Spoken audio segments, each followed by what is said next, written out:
Hello mga kabida, ayan, nandito tayo ngayon sa labas. Samahan nyo kaming pumunta sa paaralan dahil i-re-registered namin si Lorenzo.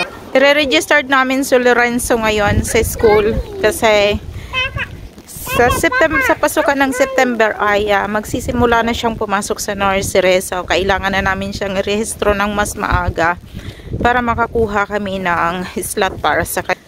So ngayon guys, tingnan nyo. Snowing ngayon. Ayan, nag-i-snow ng konti ngayon dito sa UK. Kasi malapit lang naman dito sa bahay. So, mahangin na may kasamang snow. Malamig. So, malamig yung panahon. Nilalamig ako. Wala pala akong dalang gloves. Pero sila, cover kami ng ano. So, panay ang reklamo nitong maliit niya is malaki sa palad niya, kaya medyo lumuluwag ba. So, hindi naman ganun kalakas yung snow. Parang flakes lang siya, parang ambon-ambon lang siya, pero malamig yung ihip ng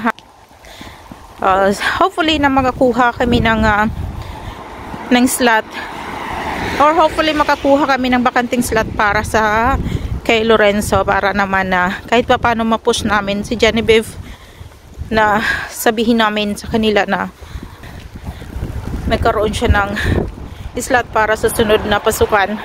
Kung hindi na nga siya makakapasok ngayon sa kanyang year 1, umuusok yung hininga ng isa. So dito nga pala guys ay kailangan maaga kang magpalista ng bata dahil ganyan nga yung problema dito. So, ganyan nga dito guys, kailangan bago mag-3 taon ng bata, kailangan mo na siya ding maipalista sa paaralan kung siya ay papapasukin mo na ng nursery. So, meron na silang libreng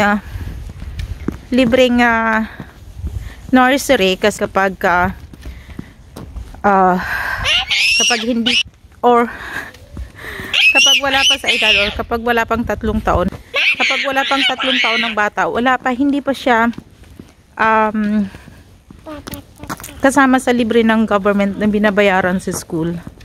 So, dahil sa katulad ko, wala akong trabaho, ang maa-avail lang namin na libre sa kanyang pagpasok sa nursery ay 15 hours lang.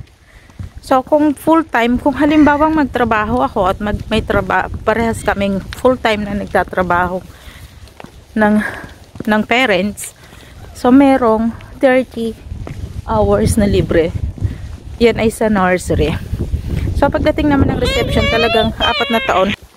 So ang 4 na taon naman talaga dito ay libre na yung pag-aaral sa reception. So talagang doon na siya magsisimula.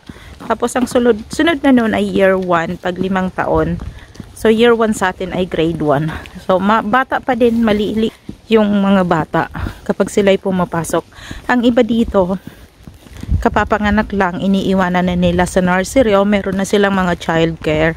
Pero hindi mura ang kumuha ng childcare dito sa UK. Dahil per oras yung babayaran mo. Halimbawa, magtrabaho ka or meron kang childminder. Depende sa area.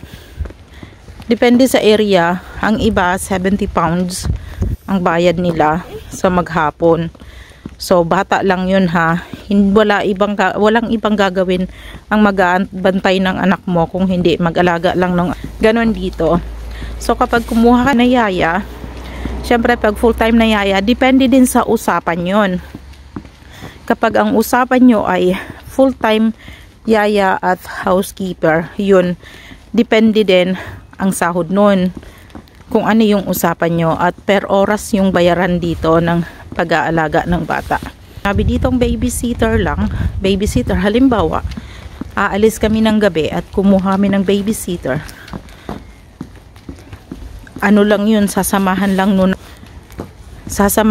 niya para natutulog yung bata, tapos yung babysitter nagbabantay lang hanggang makauwi yung magulang. Ganon dito. May paraan or magastos kapag pagdating sa mga bata sobrang magastos. Kaya kami hindi rin namin kaya dahil syempre isa lang yung nagtatrabaho. Siya lang yung nagtatrabaho, tapos kaya hindi ako makapagtrabaho dahil hindi namin kayang magpalitan. Dahil na din sa kanya nga sa trabaho ni partner na din. Kaya medyo mahirap. So sakripisyo kapag may anak ka rito, sobrang sakripisyo din para sa lahat. O siya, paano ba? Napakwento na naman.